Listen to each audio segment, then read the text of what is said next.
Hello, hello, hello. Hey, hey, hey. I hope you're having a great day. I am Hannah, aka the Paperback Bruncher. I am here on YouTube, which you know, but I don't know if you do know that I'm also on Instagram. I'm also on TikTok. I'm on Threads, and I am on Lemonade. So I post about books anywhere and everywhere. So if you haven't connected with me on any of those platforms, make sure to head over there so we can be friends everywhere. Today we are continuing the Anne of Green Gables read aloud, aka I am reading aloud to you, which is why I'm calling it Anne of Green Gables. This is one of my all-time favorite series. I love it so much. I think that I'm gonna keep reading the series right there afterwards, just personally myself. But I wanted to try something new. I've been experimenting with YouTube a lot and just trying different things. I am also working on planning some author live streams and some reading sprints for some various challenges. So stay tuned for different types of lives, as well as two different long form videos per week right now. Hopefully, I'm building up and up and up in volume so that you get more content from me. And I usually have shorts coming out at least once a day, but usually twice a day. So, all sorts of Hannah, all sorts of books. I hope you love it. And everything is a little bit different on each platform. So, if you're not following me on those other platforms I mentioned, you're missing out because some of the content's a little bit different on each. So, it's not just the same. So this is part, I don't know, 6 or 7 of this series by now, where I am reading Anne of Green Gables aloud to you. Today we are starting with chapter 29, and I will be reading up to 32, so through 32. So I'm going to go ahead and put that marker in the book for now, so we know where to end. And if you haven't already watched the previous parts, those are already available for you to watch. So chapters 1 through 28 are all linked in a playlist. So it makes it super easy so that you can just zoom right through. Boom, boom, boom. One will play after the other. And today we're starting at chapter 29. If you want to read along with me and grab your own copy of the book and do an immersive read, chapter 29 is called An Epoch in Anne's Life. And that's where we will be starting today. All right. Let's do this. Okay. And I will show you any pictures that pop up. Anne was bringing the cows home from the back pasture by way of Lover's Lane. It was a September evening, and all the gaps and clearings in the woods were brimmed up with ruby sunset light. Here and there, the lane was splashed with it, but for the most part, it was already quite shadowy beneath the maples, and the spaces under the firs were filled with a clear violet dusk like airy wine. The winds were out in their tops, and there is no sweeter music on earth than that which the wind makes in the fruit trees that evening. The cows swung placidly down the lane, and Anne followed them dreamily, repeating aloud the battle canto from Marmion, which had also been part of their English course the preceding winter, and which Miss Stacy had made them learn off by heart, and exulting in its rushing lines and the clash of spears in its imagery. When she came to the lines, the stubborn spearsmen still made good their dark, impenetrable wood. She stopped in ecstasy to shut her eyes that she might the better fancy herself one of that heroic ring. When she opened them again, it was to behold Diana coming through the gate that led into the berry field and looking so important that Anne instantly divined that there was news to be told. But betray too eager curiosity she would not. Isn't this evening just like a purple dream, Diana? It makes me so glad to be alive. In the mornings, I always think that the mornings are best, but when evening comes, I think it's lovelier still. It's a very fine evening, said Diana. But, oh, I have such news, Anne. Guess. You can have 3 guesses. Charlotte Gillis is going to be married in the church after all, and Mrs. Allen wants us to decorate it, cried Anne. No, Charlotte's beau won't agree to that, because nobody has ever been married in the church yet, and he thinks it would seem too much like a funeral. It's too mean, because it would be such fun. Guess again. Jane's mother is going to let her have a birthday party? Diana shook her head, her black eyes dancing with merriment.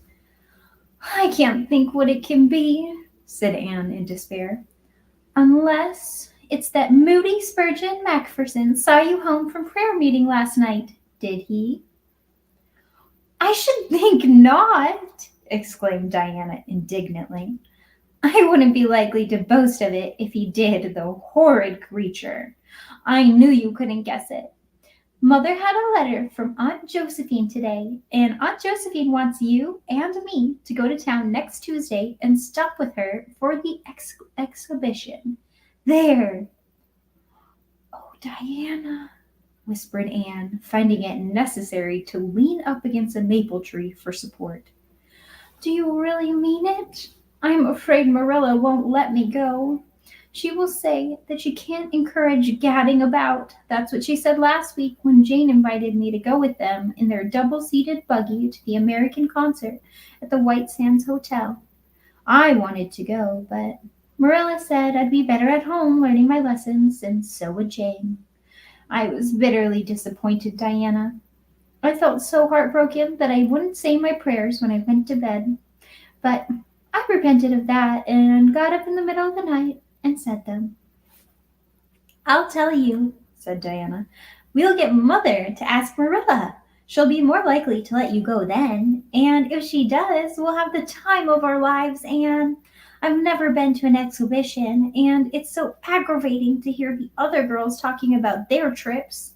Jane and Ruby have been twice, and they're going this year again. I'm not going to think about it at all until I know whether I can go or not, said Anne resolutely. If I did and then was disappointed, it would be more than I could bear. But in case I do go, I'm very glad my new coat will be ready by that time. Marilla didn't think I needed a new coat. She said my old one would do very well for another winter and that I ought to be satisfied with having a new dress. The dress is very pretty, Diana, navy blue and made so fashionably. Marilla always makes my dresses fashionably now, because she doesn't intend to have Matthew going to Mrs. Lynde to make them. I'm so glad. It is ever so much easier to be good if your clothes are fashionable. At least it's easier for me. I suppose it doesn't make such a difference to naturally good people, but Matthew said I must have a new coat, so Marilla bought a lovely piece of blue broadcloth, and it's being made by a real dressmaker over at Carmody. It's to be done Saturday night, and I'm trying not to imagine myself walking up the church aisle on Sunday in my new coat and cap, because I'm afraid it isn't right to imagine such things, but it just slips into my mind in spite of me. My cap is so pretty. Matthew bought it for me the day we were over at Carmody. It is one of those little blue velvet ones that are all the rage, with gold cord and tassels. Oh, your new hat is elegant, Diana, and so becoming. When I saw you come into church last Sunday, my heart swelled with pride to think that you were my dearest friend. Do you suppose it's wrong for us to think so much about our clothes? Marilla said it is very sinful, but it is such an interesting subject, isn't it? Here's Anne and Diana in the little buggy.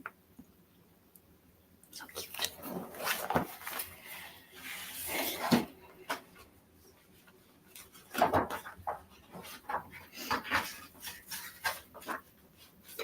Marilla agreed to let Anne go to town, and it was arranged that Mr. Barry should take the girls in on the following Tuesday.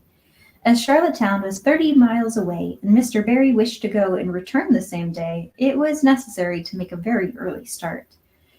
But Anne counted it all joy, and was up before sunrise on Tuesday morning. A glance from her window assured her that the day would be fine. For the eastern sky behind the firs of the haunted wood was all silvery and cloudless. Through the gap in the trees, a light was shining in the western gable of Orchard Slope, a token that Diana was also up. Anne was dressed by the time Matthew had the fire on and had the breakfast ready when Marilla came down, but for her own part was much too excited to eat. After breakfast, the jaunty new cap and coat were donned, and Anne hastened over the brook and up through the firs to Orchard Slope. Mr. Barry and Diana were waiting for her, and they were soon on the road. It was a long drive, but Anne and Diana enjoyed every minute of it. It was delightful to rattle along over the moist roads in the early red sunlight that was creeping across the shorn harvest fields. The air was fresh and crisp, and the little blue smoke wisps curled through the valleys and floated off from the hills. Sometimes the road went through woods where maples were beginning to hang out scarlet banners. Sometimes it crossed rivers on bridges that made Anne's flesh cringe with the old, half delightful fear. Sometimes it wound along a harbor shore and passed by a little cluster of weather gray fishing huts. Again it mounted to hills whence a far sweep of curving upland or misty blue sky could be seen. But wherever it went, there was much of interest to discuss.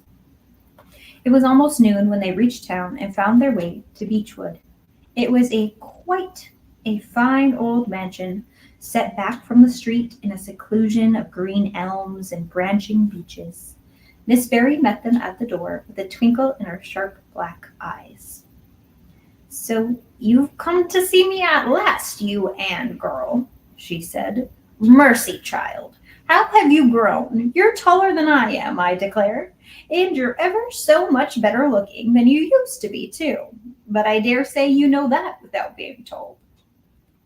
"Indeed I didn't," said Anne radiantly. "I know I'm not so freckled as I used to be, so I've much to be thankful for, but I hadn't really dared to hope that there was any other improvement. But I'm so glad that you think there is, Miss Barry." Miss Barry's house was furnished with great magnificence, as Anne told Marilla afterwards. The two little country girls were rather abashed by the splendor of the parlor where Miss Barry left them when she went to see about dinner. "Isn't it just like a palace?" whispered Diana. "I never was in Aunt Josephine's house before, and I'd no idea it was so grand. I just wish Julia Bell could see this. She puts on such airs about her mother's parlor." "Velvet carpet," sighed Anne luxuriously. "And silk curtains? I've dreamt of such things, Diana.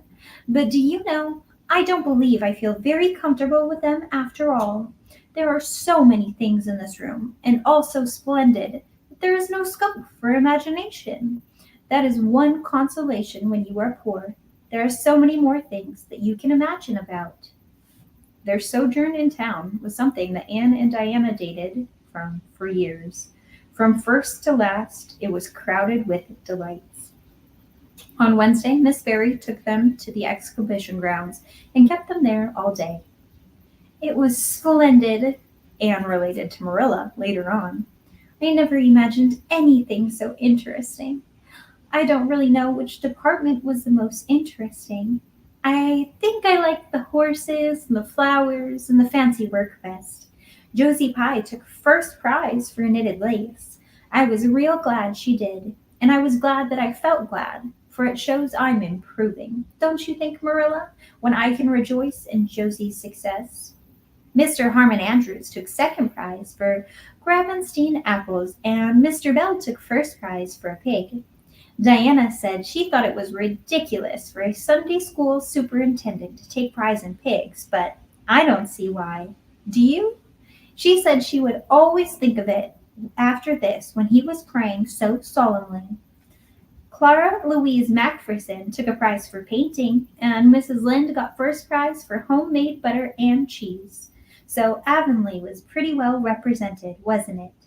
Mrs. Lynde was there that day, and I never knew how much I really liked her until I saw her familiar face among all those strangers. There were thousands of people there, Marilla. It made me feel dreadfully insignificant. and Miss Barry took us up to the grandstand to see the horse races. Mrs. Lynde wouldn't go. She said horse racing was an abomination, and she, being a church member, thought it be her bounden duty to set a good example by staying away. But there were so many there, I don't believe Mrs. Linde's absence would ever be noticed. I don't think, though, that I ought to go very often to horse races because they are awfully fascinating. Diana got so excited that she offered to bet me 10 cents that the red horse would win. I didn't believe he would, but I refused to bet because I wanted to tell Mrs. Allen all about everything, and I felt sure it wouldn't do to tell her that. It's always wrong to do anything you can't tell the minister's wife. It's as good as an extra conscience to have a minister's wife for your friend. And I was very glad I didn't bet because the red horse did win, and I would have lost 10 cents. So you see that virtue was its own reward. We saw a man go up in a balloon. I'd love to go up in a balloon, Marilla. It would be simply thrilling. And we saw a man selling fortunes. You pay him 10 cents, and a little bird picked out your fortune for you. Miss Barry gave Diana and me 10 cents each to have our fortunes told. Mine was that I would marry a dark-complected man who was very wealthy, and I would go across water to live.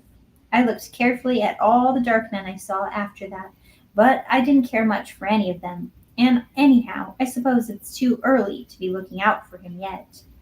Oh, it was never to be forgotten day, Marilla. I was so tired I couldn't sleep at night. Miss Barry put us in the spare room, according to promise. It was an elegant room, Marilla, but somehow sleeping in a spare room isn't what I used to think it was.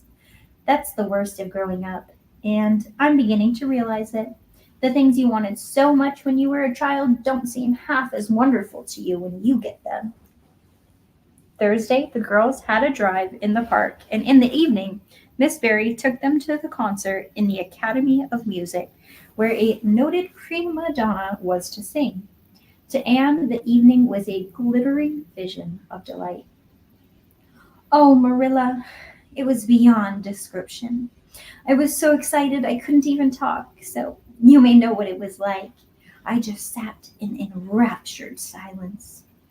Madame Seletsky was perfectly beautiful and wore white satin and diamonds, but when she began to sing, I never thought about anything else. Oh, I can't tell you how I felt, but it seemed to me that it could never be hard to be good any more. I felt like I do when I look up at the stars.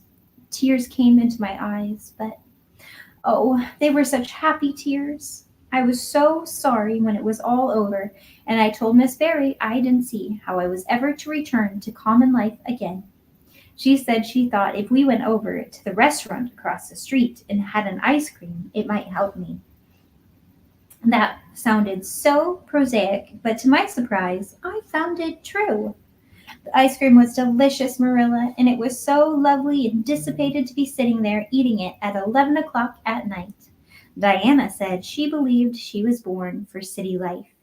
Miss Barry asked me what my opinion was, but I said I would have to think it over very seriously before I could tell her what I really thought. So I thought it over after I went to bed. That is the best time to think things out. As I came to the conclusion, Marilla, that I wasn't born for city life and that I was glad of it.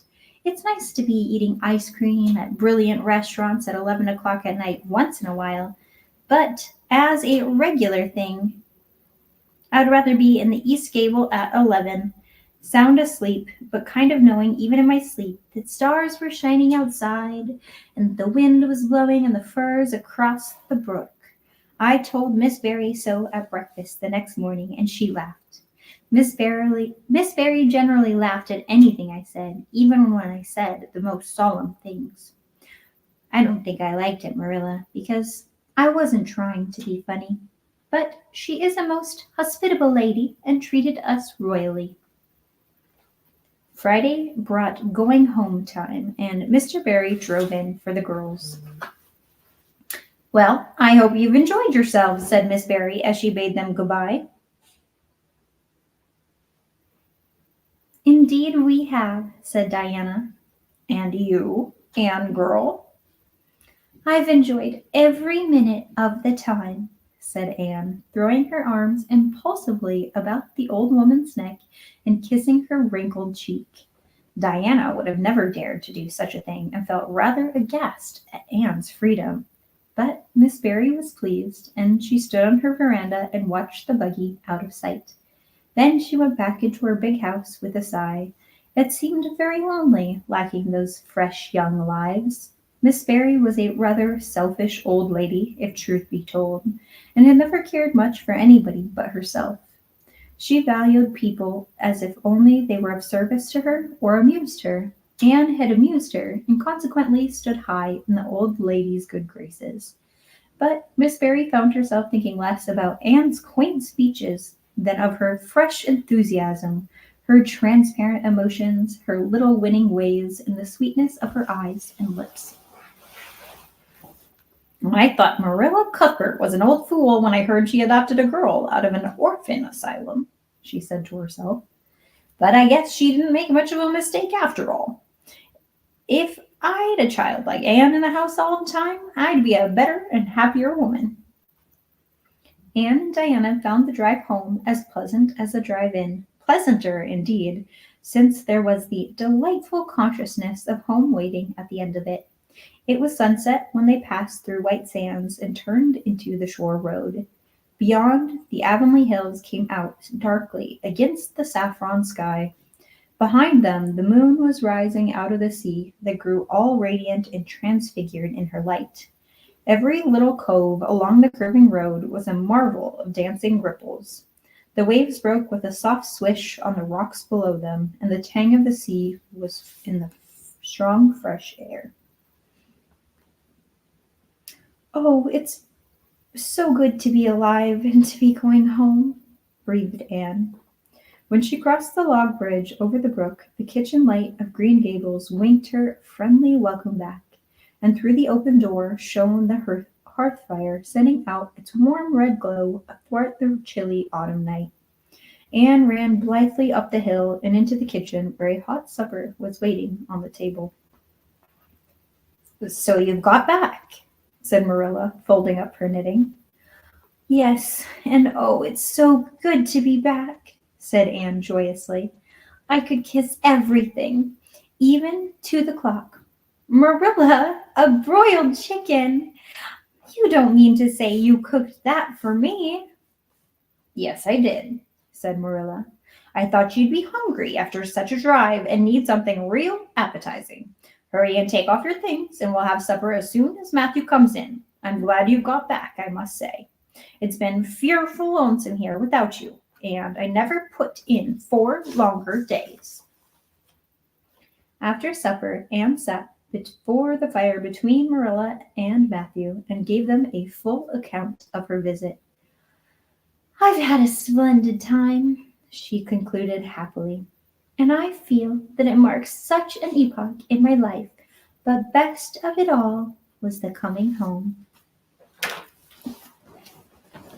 And there she is, sitting between them at the fire.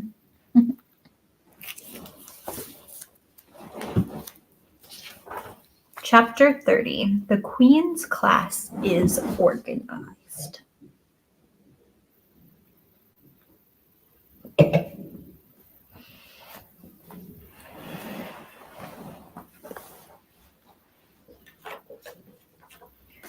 Marilla laid her knitting on her lap and leaned back in her chair. Her eyes were tired, and she thought vaguely that she must see about having her glasses changed the next time she went to town, for her eyes had grown tired very often of late. It was nearly dark, for the full November twilight had fallen around Green Gables, and the only light in the kitchen came from the dancing red flames in the stove. Anne was curled up Turk fashion on the hearth rug, gazing into that joyous glow where the sunshine of 100 summers was being distilled from the maple cordwood. She had been reading, but her book had slipped to the floor, and now she was dreaming, with a smile on her parted lips. Glittering castles in Spain were shaping themselves out of the mist and rainbows of her lively fancy, Adventures wonderful and enthralling were happening to her in Cloudland, adventures that always turned out triumphantly and never involved her in scrapes like those of actual life. Marilla looked at her with a tenderness that would have never have been suffered to reveal itself in any clearer light than that soft mingling of fire shine and shadow. The lesson of a love that should display itself easily in spoken word and open look was one Marilla could never learn. But she had learned to love this slim, gray-eyed girl with an affection all the deeper and stronger from its very undemonstrativeness. Her love made her afraid of being unduly indulgent indeed. She had an uneasy feeling that it was rather sinful to set one's heart so intensely on any human creature as she had set hers on Anne, and perhaps she performed a sort of unconscious penance for this by being stricter and more critical than if the girl had been less dear to her. Certainly Anne herself had no idea how Marilla loved her. She sometimes thought wistfully that Marilla was very hard to please and distinctly lacking in sympathy and understanding, but she always checked the thought reproachfully, remembering what she owed to Marilla. "Anne," said Marilla abruptly, "Miss Stacy was here this afternoon when you were out with Diana."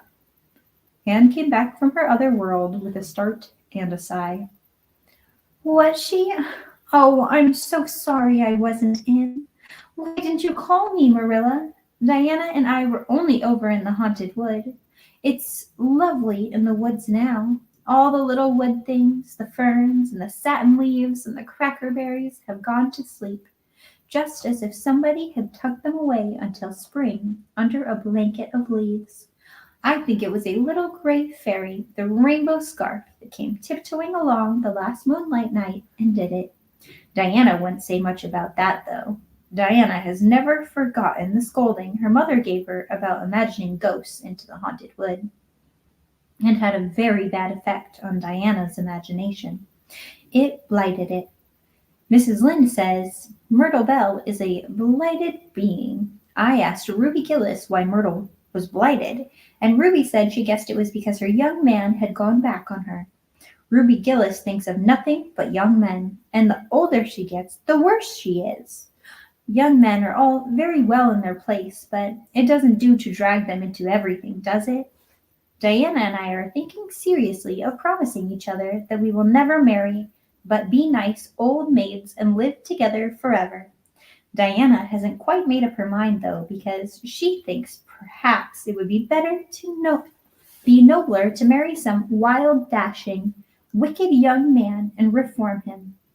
Diana and I talk a great deal about serious subjects now, you know. We feel that we are so much older than we used to be that it isn't becoming to talk of childish matters. It's such a solemn thing to be almost 14, Marilla. Miss Stacy took all us girls who are in our teens down to the brook last Wednesday and talked to us about it. She said we couldn't be too careful what habits we formed and what ideals we acquired in our teens, because by the time we were 20, our characters would be developed and the foundation laid for our whole future life. And she said if the foundation was shaky, we could never build anything really worthwhile on it. Diana and I talked the matter over coming home from school. We felt extremely solemn, Marilla. We decided that we would try to be very careful indeed and form respectable habits and learn all we could to be as sensible as possible. So by the time we were 20, our characters would be properly developed. It's perfectly appalling to think of being 20, Marilla. It sounds so fearfully old and grown up. But why was Miss Stacy here this afternoon?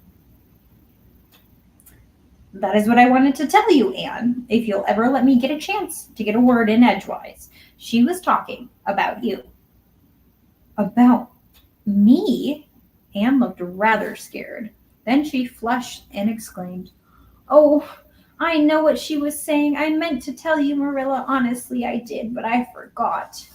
Miss Stacy caught me reading Ben-Hur in school yesterday afternoon when I should have been studying my Canadian history. Jane Andrews lent it to me. I was reading it at dinner hour, and I had just got into the chariot race when school went in. I was simply wild to know how it turned out, although I felt sure Ben-Hur must win, because it wouldn't be poetical justice if he didn't. So I spread the history open on my desk lid and tucked Ben-Hur between the desk and my knee. I just looked as if I was studying Canadian history, while all the while I was reveling in Ben-Hur. I was so interested in it that I never noticed Miss Stacy coming down the aisle until all at once I looked up, and there she was, looking down at me, so reproachful like. I can't tell you how ashamed I felt, Marilla, especially when I heard Josie Pye giggling. Miss Stacy took Ben-Hur away, and she never said a word then. She kept me in at recess and talked to me. She said I had done very wrong in two respects. First, I was wasting the time I ought to have put on my studies. And secondly, I was deceiving my teacher and trying to make it appear I was reading a history when it was a storybook instead. I had never realized until that moment, Marilla, that what I was doing was deceitful. I was shocked. I cried bitterly and asked Miss Stacy to forgive me, and I'd never do such a thing again. And I offered to do penance by never so much as looking at Ben-Hur for a whole week, not even to see how the chariot race turned out. But Miss Stacy said she wouldn't require that, and she forgave me freely. So I think it wasn't very kind of her to come up here to you about it, after all. Miss Stacy never mentioned such a thing to me, Anne, and it's only your guilty conscience that's the matter with you. You have no business to be taking storybooks to school. You read too many novels, anyhow. When I was a girl, I wasn't so much as allowed to look at a novel. Oh, how can you call Ben-Hur a novel when it's really such a religious book? Protested Anne. Of course, it's a little too exciting to be a proper reading for Sunday, and I only read it on weekdays, and I never read any book now unless either Miss Stacy or Mrs. Allen thinks it's a proper book for a girl 13 3/4 to read. Miss Stacy made me promise that. She found me reading a book called The Lurid Mystery of the Haunted Hall. It was one Ruby Gillis had lent me, and oh, Marilla, it was so fascinating and creepy. It just curdled the blood in my veins. But Miss Stacy said it was a very silly, unwholesome book, and she asked me not to read any more of it or any like it. I didn't mind promising not to read any more like it, but I was agonizing to give that book back without knowing how it turned out. But my love for Miss Stacy stood the test, and I did. It's really wonderful, Marilla, what you can do when you're truly anxious to please a certain person. Well, I guess I'll light the lamp and get to work. I see plainly that you don't want to hear what Miss Stacy has to say. You're more interested in the sound of your own tongue than in anything else.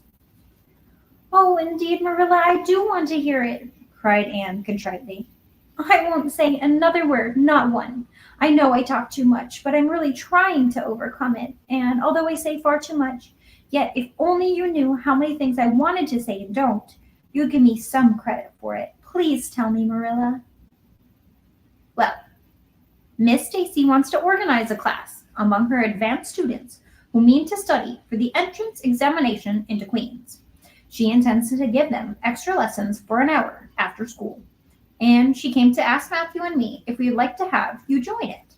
What do you think about it yourself, Anne? Would you like to go to Queen's and pass for a teacher? Oh, Marilla!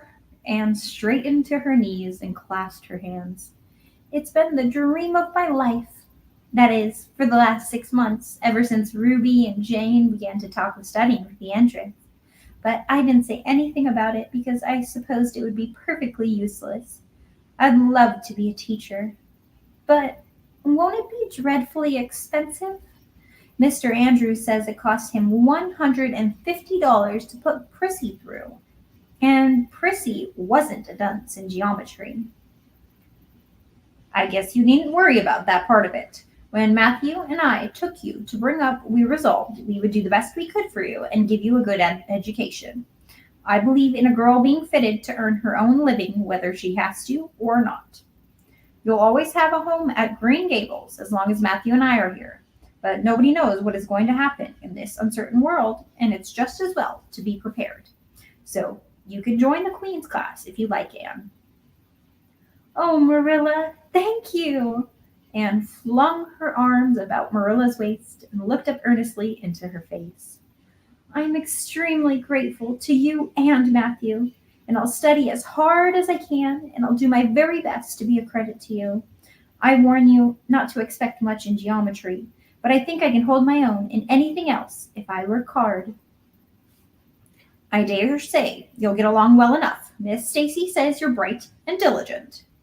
Not for worlds would Marilla have told Anne just what Miss Stacy had said about her. That would have been to pamper vanity. "You needn't rush to any extreme of killing yourself over your books. There is no hurry. You won't be ready to try the entrance for a year and a half yet, but it's well to begin in time and be thoroughly grounded, Miss Stacy says." "I shall take more interest than ever in my studies now, because I have a purpose in life. Mr. Allen says everybody should have a purpose in life and pursue it faithfully. Only he says we must first make sure that it is a worthy purpose. I would call it a worthy purpose to be a teacher like Miss Stacy. Wouldn't you, Marilla? I think it's a very noble profession." The Queen's class was organized in due time. Gilbert Blythe, Anne Shirley, Ruby Gillis, Jane Andrews, Josie Pye, Charlie Sloane, and Moody Spurgeon Macpherson joined it. Diana Barry did not, as her parents did not intend to send her to Queen's. This seemed nothing short of a calamity to Anne. Never since the night on which Minnie May had the croup had she and Diana been separated in anything. On the evening when the Queen's class first remained in school for the extra lessons, and Anne saw Diana go slowly out with the others to walk home alone through the birch path and violet vale, it was all the former could do to keep her seat and refrain from rushing impulsively after her chum. A lump came into her throat, and she hastily retired behind the pages of her uplifted Latin grammar to hide the tears in her eyes. Not for worlds would Anne have had Gilbert Blythe or Josie Pye see those tears. "But oh, Marilla, I really felt that I had tasted the bitterness of death, as Mr. Allen said in his sermon last Sunday, when I saw Diana go out alone," she said mournfully that night. "I thought how splendid it would have been if Diana had only been going to study for the entrance too. But we can't have things perfect in this imperfect world, as Mrs. Lynde says. Mrs. Lynde isn't exactly a comforting person sometimes, but there's no doubt she says a great many very true things, and I think the Queen's class is going to be extremely interesting. Jane and Ruby are just going to study to be teachers. That is the height of their ambition. Ruby says she'll only teach for 2 years after she gets through, and then she intends to be married. Jane says she will devote her life to teaching and never, never marry, because you are paid a salary for teaching, but a husband won't pay you anything and growls if you ask for a share in the egg and butter money. I expect Jane speaks from mournful experience, for Mrs. Lynde says that her father is a perfect old crank and meaner than second skimmings. Josie Pye says she's going to college for education's sake, because she won't have to earn her own living. But she says, of course, it's different with orphans who are living on charity. They have to hustle. Moody Spurgeon is going to be a minister. Mrs. Lynde says he couldn't be anything else with a name like that to live up to. I hope it isn't wicked of me, Marilla, but I really thought the thought of Moody Spurgeon being a minister makes me laugh. He's such a funny-looking boy with that big, fat face and his little blue eyes and his ears sticking out like flaps. But perhaps he will be more intellectual-looking when he grows up. And Charlie Sloane says he's going into politics and to be a member of Parliament. But Mrs. Lynde says he'll never succeed at that because the Sloanes are all honest people, and it's only rascals that get on in politics nowadays. "What is Gilbert Blythe going to be?" queried Marilla, seeing that Anne was opening her Caesar. I don't happen to know what Gilbert Blythe's ambition in life is, if he has any, said Anne scornfully, as Anne was. He was a foeman worthy of her steel. The other members of the class tactily acknowledged their superiority and never dreamed of trying to compete with them. Since the day by the pond when she had refused to listen to his plea for forgiveness, Gilbert, save for the aforesaid determined rivalry, had evinced no recognition whatever of the existence of Anne Shirley. He talked and jested with the other girls, exchanged books and puzzles with them, discussed lessons and plans, sometimes walked home with one or the other of them from prayer meeting or debating club. But Anne Shirley he simply ignored, and Anne found out that it is not pleasant to be ignored.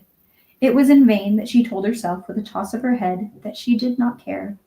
Deep down in her wayward, feminine little heart, she knew that she did care, and that if she had that chance of the lake of shining waters again, she would answer very differently. And all at once, as it seemed, and to her secret dismay, she found out that the old resentment she had cherished against him was gone. Gone just when she most needed its sustaining power. And it was in vain that she recalled every incident and emotion of that memorable occasion and tried to feel the old satisfying anger. That day by the pond had witnessed its last spasmodic flicker. Anne realized that she had forgiven and forgotten without knowing it, but it was too late. And at least neither Gilbert nor anybody else, not even Diana, should ever suspect how sorry she was and how much she wished she hadn't been so proud and horrid.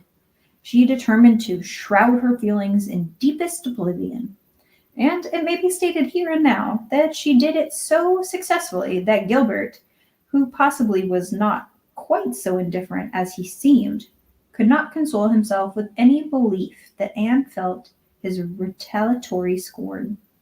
The only poor comfort he had was that she snubbed Charlie Sloane unmercifully, continually, and undeservedly. Otherwise, the winter passed away in a round of pleasant duties and studies. For Anne, the days slipped by like golden beads on the necklace of the year.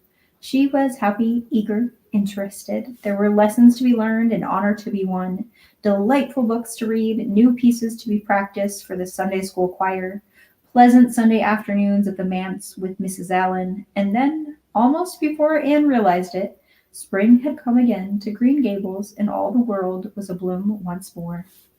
Studies palled just a wee bit then. The Queen's class left behind in school, while the others scattered to green lanes and leafy wood cuts and meadow byways, looked wistfully out at the windows and discovered that Latin verbs and French exercises had somehow lost the tang and zest they had possessed in the crisp winter months. Even Anne and Gilbert lagged and grew indifferent.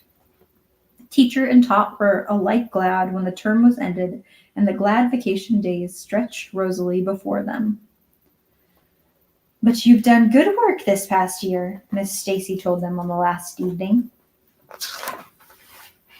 "And you deserve a good, jolly vacation. Have the best time you can in out of the door world and lay in a good stock of health and vitality and ambition to carry you through the next year.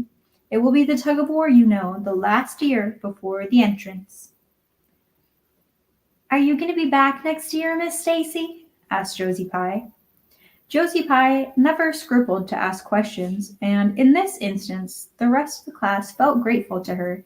None of them would have dared to ask it of Miss Stacy, but all wanted to, for there had been alarming rumors running at large through the school for some time that Miss Stacy was not coming back the next year, that she had been offered a position in the grade school of her own home district and meant to accept.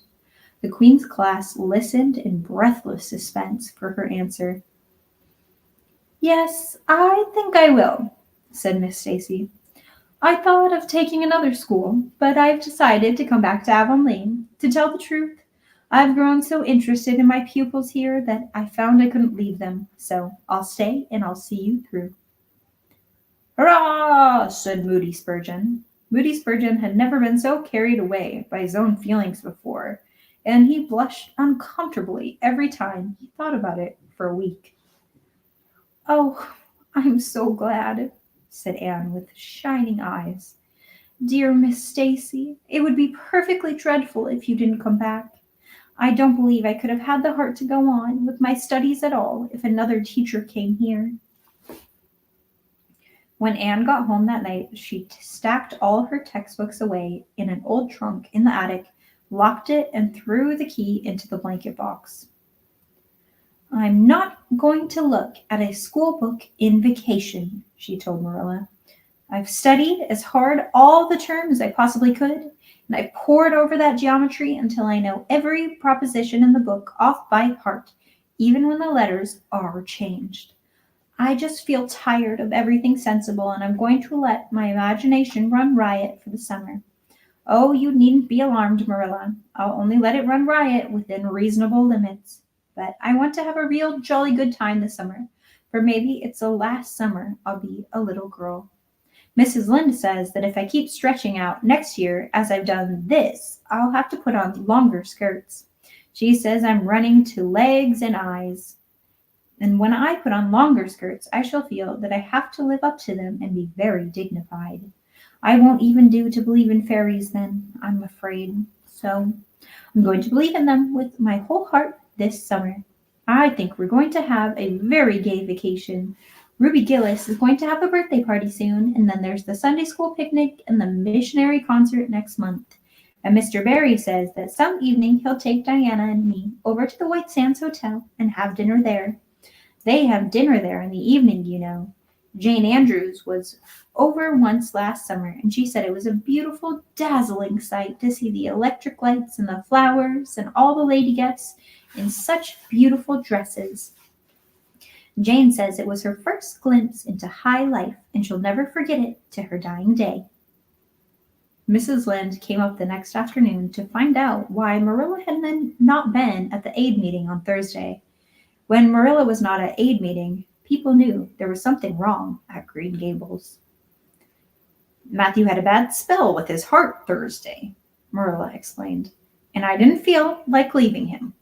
Oh, yes, he's all right now, but he takes some spells oftener than he used to, and I'm anxious about him. The doctor says he must be careful to avoid excitement. That's easy enough, for Matthew doesn't go about looking for excitement by any means, and never did. But he's not to do any very heavy work either, and you might as well tell Matthew not to breathe as not to work. Come and lay off your things, Rachel. You'll stay to tea? Well, seeing you're so pressing, perhaps I might as well stay, said Mrs. Rachel, who had not the slightest intention of doing anything else. Mrs. Rachel and Marilla sat comfortably in the parlor while Anne got the tea and made hot biscuits that were light and white enough to defy even Mrs. Rachel's criticism. I must say, Anne has turned out a real smart girl, admitted Mrs. Rachel, as Marilla accompanied her to the end of the lane at sunset. She must be a great help to you. She is, said Marilla, and she's real steady and reliable. I used to be afraid she'd never get over her feather-brained ways, but she has, and I wouldn't be afraid to trust her in anything now. I would have never thought she'd have turned out so well that first day I was here 3 years ago. Lawful heart, shall I ever forget that tantrum of hers when I went home that night? I says to Thomas, says I, mark my words, Thomas, Marilla Cuthbert will live to rue the steps she took. But I was mistaken, and I'm real glad of it. I ain't one of those kind of people, Marilla, as can ever be brought up to own up that they made a mistake. No, that was never my way, thank goodness. I did make a mistake in judging Anne, but there was no wonder, for an odder, unexpected, or witch of a child there never was in this world, that's what. There was no ciphering her, out by the rules that worked with other children.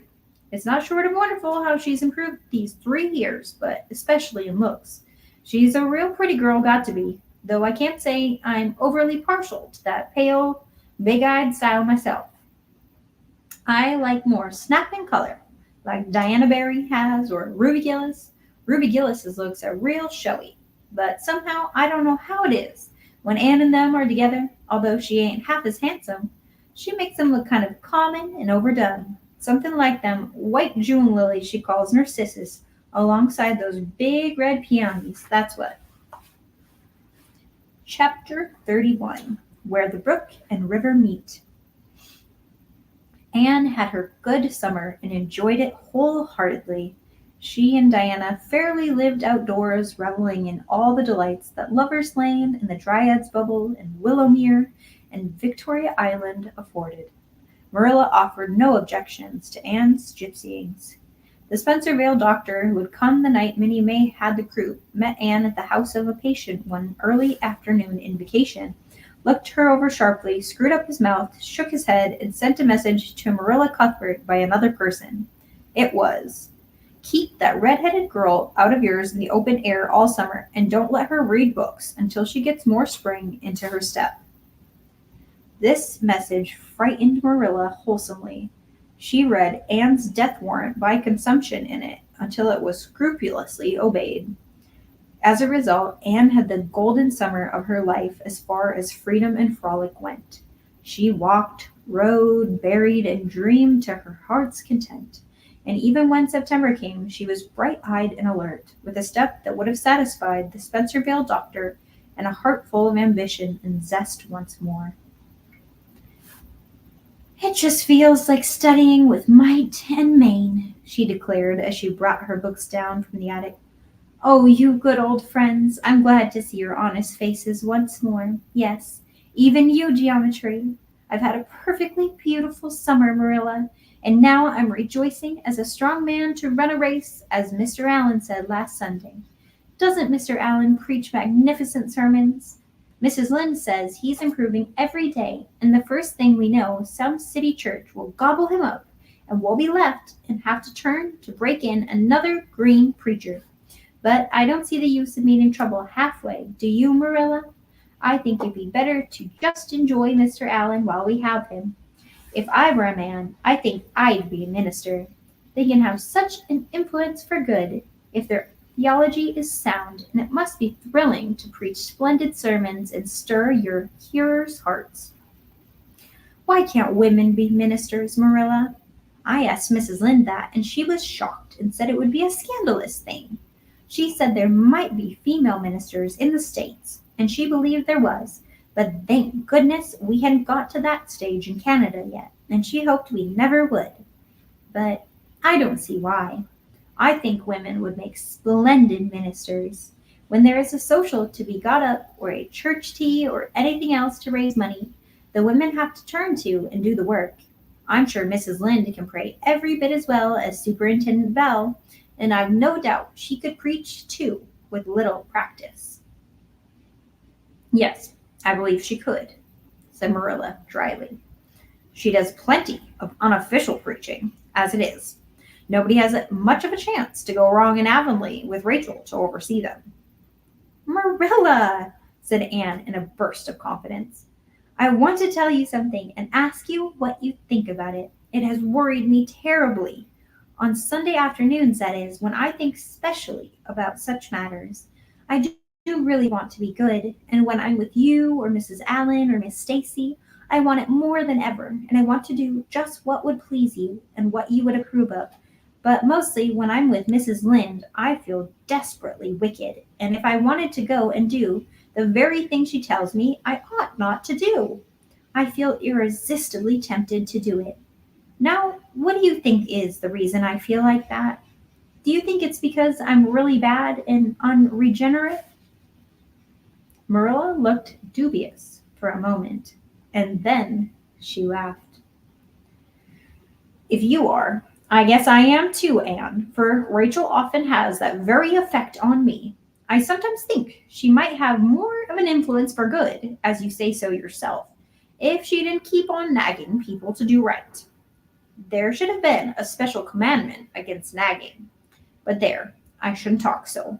Rachel is a good Christian woman, and she means well.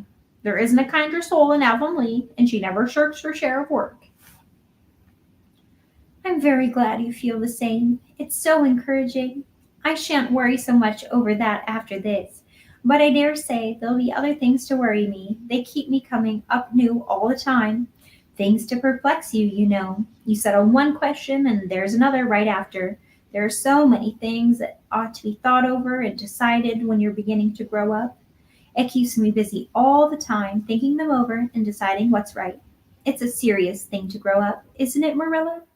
But when I have such good friends as you and Matthew and Mrs. Allen and Miss Stacy, I ought to grow up successfully. And I'm sure it will be my own fault if I don't. I feel it's a great responsibility because I have only the one chance. If I don't grow up right, I can't go back and begin over again. I've grown 2 inches this summer, Marilla. Mr. Gillis measured me at Ruby's party. I'm so glad you made my new dresses longer. The dark green one is so pretty, and it was so sweet of you to put on the flounce. Of course, I know it wasn't really necessary, but flounces are so stylish this fall, and Josie Pye has flounces on all her dresses. I know I'll be able to study better because of mine. I shall have such a comfortable feeling deep down in my mind about that flounce. It's worth something to have that, admitted Marilla. Miss Stacy came back to Avonlea School and found all her pupils eager for work once more. Especially did the Queen's class gird up their loins for the fray, for at the end of the coming year, dimly shadowing their pathway already, loomed up that fateful thing known as the entrance, at the thought of which one and all felt their hearts sink into their very shoes. Suppose they did not pass?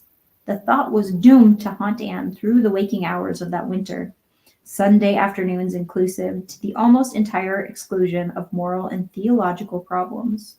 When Anne had bad dreams, she found herself staring miserably at past lists of the entrance exams, where Gilbert Blythe's name was blazoned at the top and in which hers did not appear at all. But it was a jolly, busy, happy, swift-flying winter. Schoolwork was as interesting, class rivalry as absorbing as of yore.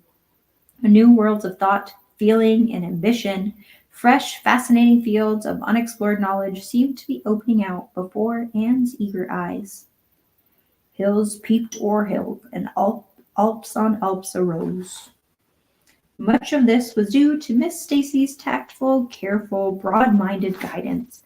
She led her class to think and explore and discover for themselves, and encouraged straying from the old beaten paths to a degree that quite shocked Mrs. Lynde and the school trustees, who viewed all innovations on established methods rather dubiously. Apart from her studies, Anne expanded socially, for Marilla, mindful of the Spencervale doctor's dictum, no longer vetoed occasional outings. The debating club flourished and gave several concerts. There were 1 or 2 parties almost verging on grown-up affairs. There were sleigh drives and skating frolics galore. Between times, Anne grew, shooting up so rapidly that Marilla was astonished one day when they were standing side by side to find the girl was taller than herself. "Why, Anne, you've grown," she said, almost unbelievingly. A sigh followed on the words. Marilla felt a queer regret over Anne's inches. The child she had learned to love had vanished somehow, and here was this tall, serious-eyed girl, 15, with thoughtful brows and proudly poised little head in her place. Marilla loved the girl as much as she had loved the child, but she was conscious of a queer, sorrowful sense of loss. Here's Matthew and Marilla sitting outside Green Gables. And that night, when Anne had gone to prayer meeting with Diana, Marilla sat alone in the wintry twilight and indulged in the weakness of a cry. Matthew, coming in with a lantern, caught her at it and gazed at her in such consternation that Marilla had to laugh through her tears. "I was thinking about Anne," she explained. "She's got to be such a big girl, and she'll probably be away from us next winter. I'll miss her terrible." She'll be able to come home often," comforted Matthew, to whom Anne was as yet and would always be the little eager girl he had brought home from Bright River on that June evening 4 years before. "The branch railroad will be built to Carmody by that time." "It won't be the same as having her here all the time," sighed Marilla gloomily, determined to enjoy her luxury of grief uncomforted. "But there, men can't understand these things." There were other changes in Anne, no less real than the physical change. For one thing, she became much quieter. Perhaps she thought all the more and dreamed as much as ever, but she certainly talked less. Marilla noticed and commented on this also. You don't chatter half as much as you used to, Anne, nor use half as many big words. What has come over you? Anne colored and laughed a little as she dropped her book and looked dreamily out of the window, where big, fat red buds were bursting out on the creeper in response to the lure of the spring sunshine. I I don't know. I don't want to talk as much, she said, denting her chin thoughtfully with her forefinger. It's nicer to think dear, pretty thoughts and keep them in one's heart like treasures. I don't have to have them laughed at or wondered over, and somehow I don't want to use big words anymore. It's almost a pity, isn't it, now that I'm really growing big enough to say them if I did want to. It's fun to be almost grown up in some ways, but not the kind of fun I expected, Marilla. There's so much more to learn and do and think that there isn't time for big words. Besides, Miss Stacy says the short ones are much stronger and better. She makes us all write our essays as simply as possible. It was hard at first. I was so used to crowding in all the fine big words I could think of, and I thought of any number of them. But I've got used to it now, and I see it's so much better. What's become of your story club? I haven't heard you speak of it for a long time. The story club isn't in existence any longer. We haven't had time for it, and anyhow, I think we had gotten tired of it. It was silly to be writing about love and murder and elopements and mysteries. Miss Stacy sometimes has us write a story for training in composition, but she won't let us write anything but what might happen in Avonlea and in our own lives, and she criticizes it very sharply and makes us criticize our own, too. I would have never thought my compositions had many faults until I began to look for them myself. I felt so ashamed I wanted to give up altogether, but Miss Stacy said I could learn to write well if I only trained myself to be my own severest critic, and so I am trying to. You've only 2 more months before the entrance, said Marilla. Do you think you'll be able to get through? Anne shivered. I don't know. Sometimes I think I'll be all right, and then I get horribly afraid. We've studied hard, and Miss Stacy has drilled us thoroughly, but we mayn't get through for all of that. We've each got a stumbling block. Mine's geometry, of course, and Jane's is Latin, and Ruby and Charlie's is algebra, and Josie's is arithmetic. Moody Spurgeon says he feels it in his bones that he is going to fail in English history. Miss Stacy is going to give us examinations in June just as hard as we'll have at entrance, and mark us just as strictly, so we'll have some idea. I wish it was all over, Marilla. It haunts me. Sometimes I wake up in the middle of the night and wonder what I'll do if I don't pass. Why, go to school next year and try again, said Marilla unconcernedly. Oh, I don't believe I'd have the heart for it. It would be such a disgrace to fail, especially if the others passed. I get so nervous in an examination that I'm likely to make a mess of it. I wish I had nerves like Jane Andrews. Nothing rattles her. Anne sighed, dragging her eyes out from the witcheries of the spring world, the beckoning day of the blue and breeze, and the green things upspringing in the garden, buried herself resolutely in her book. There would be other springs, but if she did not succeed in passing the entrance, Anne felt convinced that she would never, ever recover sufficiently to enjoy them. Last chapter of the day. Chapter 32.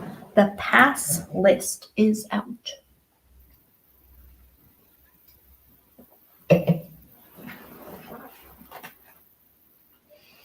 With the end of June came the close of the term and the close of Miss Stacy's rule in Avonlea School.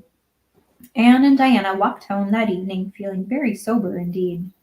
Red eyes and damp handkerchiefs bore convincing testimony to the fact that Miss Stacy's farewell words must have been quite as touching as Mr. Phillips had been under similar circumstances 3 years before. Diana looked back at the schoolhouse from the foot of the spruce hill and sighed deeply. It does seem as if it was the end of everything, doesn't it? She said dismally. You ought not to feel half as badly as I do, said Anne, hunting vainly for a dry spot on her handkerchief.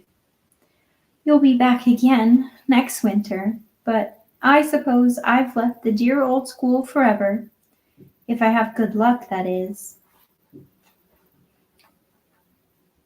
It won't be a bit the same. Miss Stacy won't be there, nor you, nor Jane, nor Ruby, probably. I shall have to sit all alone, for I couldn't bear to have another desk mate after you. Oh, we've had jolly times, haven't we, Anne? It's dreadful to think they're all over. Two big tears rolled down by Diana's nose. If you would stop crying, I could, said Anne imploringly. Just as soon as I put away my hanky, I see you brimming up, and that starts me off again. As Mrs. Lynde says, if you can't be as cheerful as you can. After all, I dare say I'll be back next year. This is one of those times. I know I'm not going to pass. They're getting alarmingly frequent. Why, you came out splendidly in the exams Miss Stacy gave. Yes, but those exams don't make me nervous. When I think of the real thing, you can't imagine what a horrid, cold, fluttery feeling comes round my heart. And then my number is 13, and Josie Pye says it's so unlucky. I'm not superstitious, and I know it can make no difference, but I still wish I wasn't 13. I do wish I was going in with you, said Diana. Wouldn't we have a perfectly elegant time? But I suppose you'll have to cram in the evenings. No. Miss Stacy made us promise not to open a book at all. She said it would only tire and confuse us, and we are to go out walking and not think about the exams at all, and to go to bed early. It's good advice, and I expect it will be hard to follow. Good advice is apt to be, I think. Prissy Andrews told me that she sat up half the night every night of her entrance week and crammed for dear life. And I had determined to sit up at least as long as she did. It was so kind of your Aunt Josephine to ask me to stay at Beechwood while I'm in town. You'll write to me while you're in, won't you? I'll write Tuesday night, and I'll tell you how the first day goes, promised Anne. I'll be haunting the post office Wednesday, vowed Diana. Anne went to town the following Monday, and on Wednesday, Diana haunted the post office, as agreed, and got her letter. Dearest Diana, wrote Anne, here it is Tuesday night, and I'm writing this in the library at Beechwood. Last night I was horribly lonesome all alone in my room and wished so much you were with me. I couldn't cram because I promised Miss Stacy not to, but it was hard to keep from opening my history, as it used to be from reading a story before my lessons were learned. This morning Miss Stacy came for me, and we went to the academy, calling for Jane and Ruby and Josie on our way. Ruby asked me to feel her hands, and they were cold as ice. Josie said I looked as if I hadn't slept a wink, and she didn't believe I was strong enough to stand the grind of the teacher's course, even if I did get through. There are times and seasons, even yet, when I don't feel I've made any great headway in learning to like Josie Pye. When we reached the academy, there were scores of students there from all over the island. The first person we saw was Moody Spurgeon sitting on the steps and muttering away to himself. Jane asked him what on earth he was doing, and he said he was repeating the multiplication table over and over to steady his nerves, and for pity's sake not to interrupt him, because if he stopped for a moment, he got frightened and forgot everything he ever knew. But the multiplication table kept all his facts firmly in their proper place. When we were assigned to our rooms, Miss Stacy had to leave us.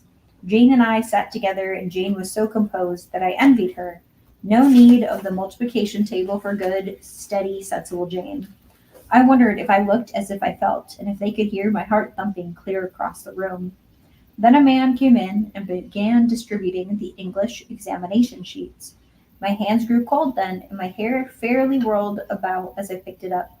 Just one awful moment, Diana. I felt as if I did 4 years ago when I asked Marilla if I might stay at Green Gables.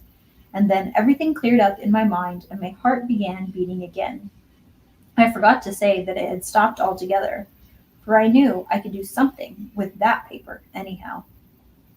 At noon, we went home for dinner and went back again for history in the afternoon. The history was a pretty hard paper, and I got dreadfully mixed up in the dates.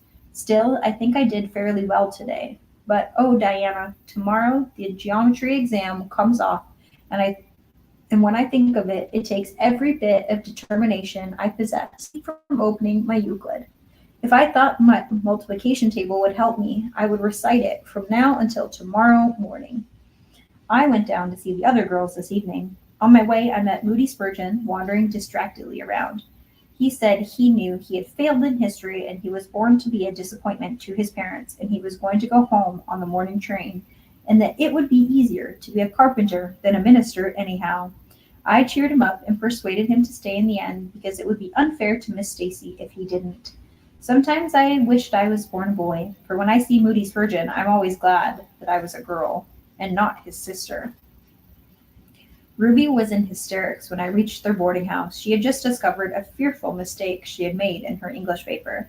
When she recovered, we went uptown and had an ice cream. How we wished you had been with us. Oh, Diana, if only the geometry examination were over. But there, as Mrs. Lynde says, the sun will go on rising and setting whether I fail in geometry or not. This is true, but not especially comforting. I think I'd rather it didn't go on if I failed. Yours devotedly, Anne.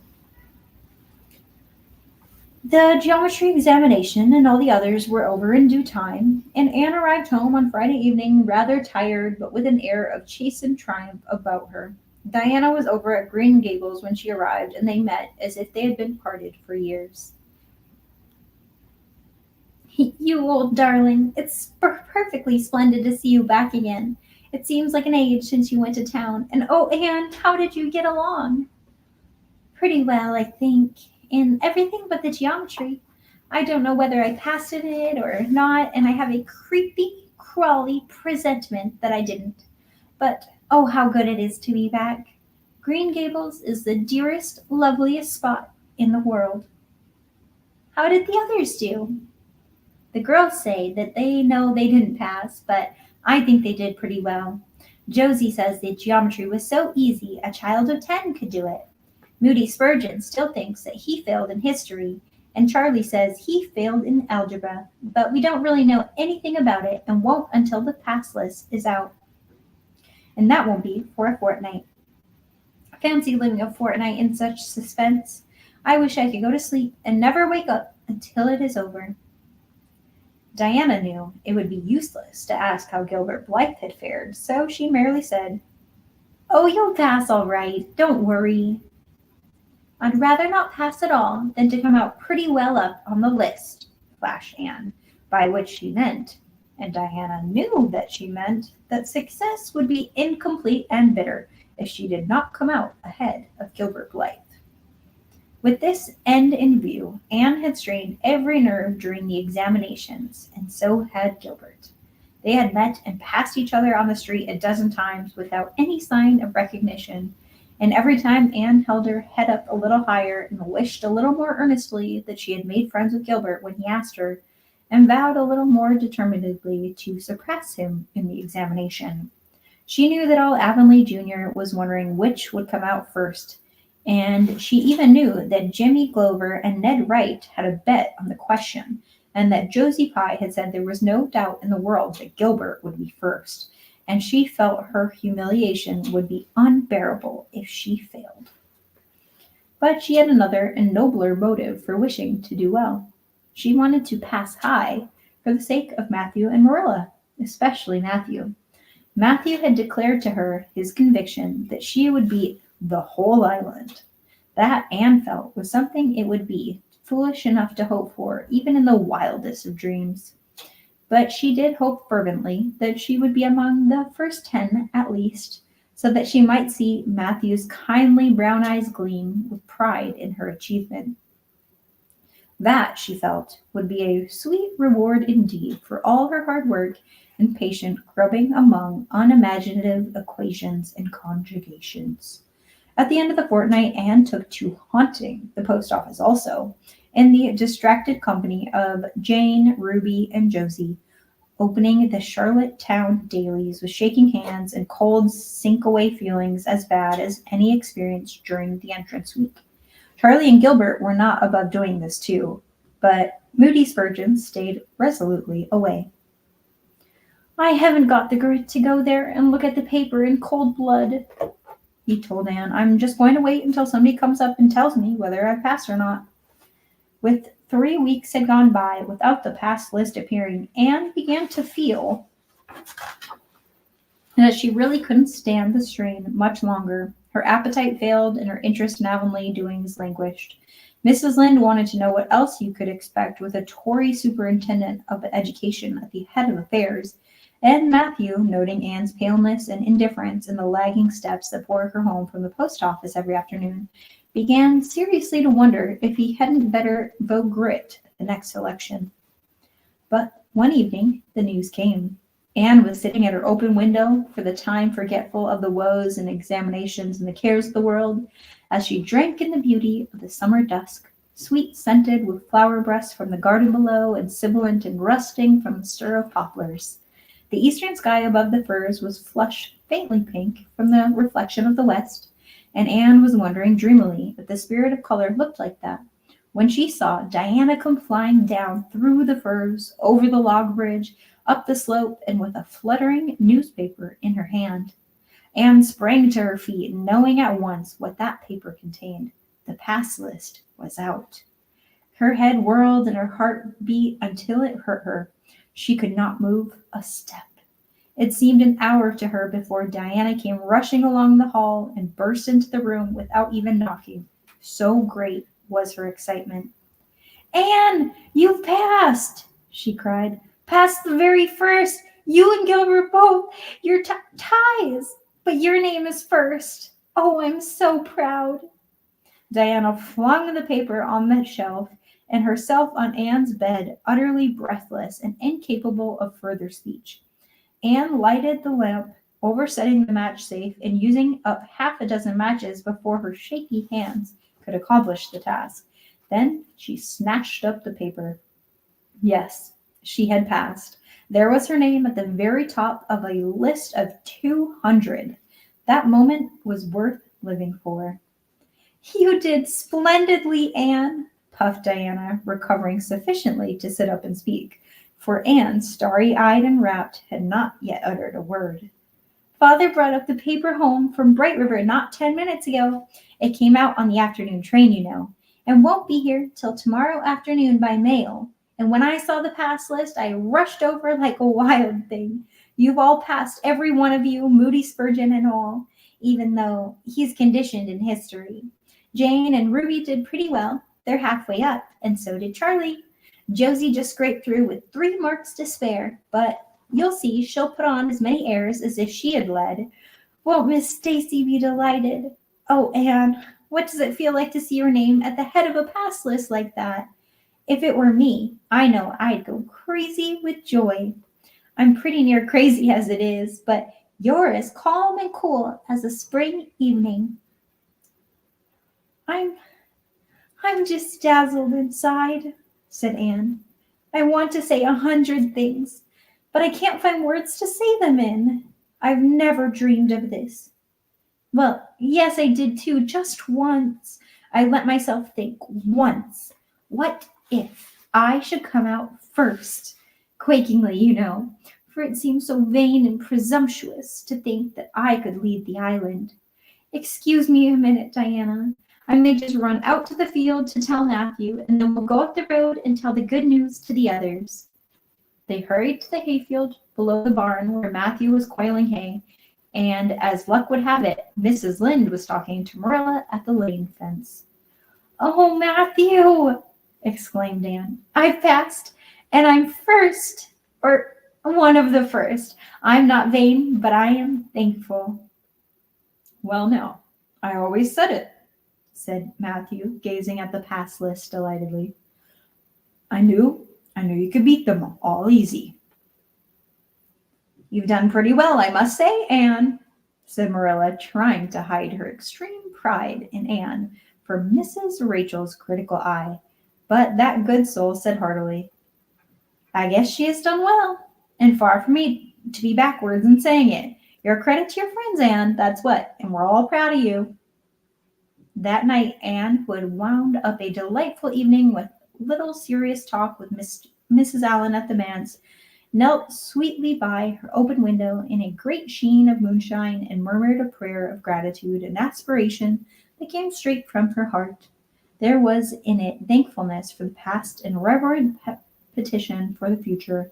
And when she slept on her white pillow, her dreams were as fair and bright and beautiful as maidenhood might desire. All right. That's it for today. We stopped at chapter 33, which is the hotel concert. I will go ahead and schedule the next stream right after this so you can go ahead and turn those notifications on. Let's see. I'll schedule the last two because it looks like there's 38 total chapters. And so we can split it into 3 and 3, and then that'll be the whole book. Then we've done it. I hope you are still enjoying it as much as I am. And if you haven't already, please make sure to like this video and to hit subscribe. And I appreciate you very much. See you in the next video. Bye, friends.